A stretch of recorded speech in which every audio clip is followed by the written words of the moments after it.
ได้โปรดอย่าทำอย่างนี้เลยทำเหมือนว่าเธอไม่เคยมีใจจำได้ไหมว่าเราเคยรักกันแค่ไหน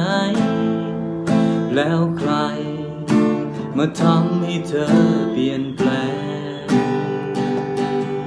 เมื่อก่อนไม่เคยจะเข้าใจเห็นคนร้องไห้ก็ไปปลอบเขา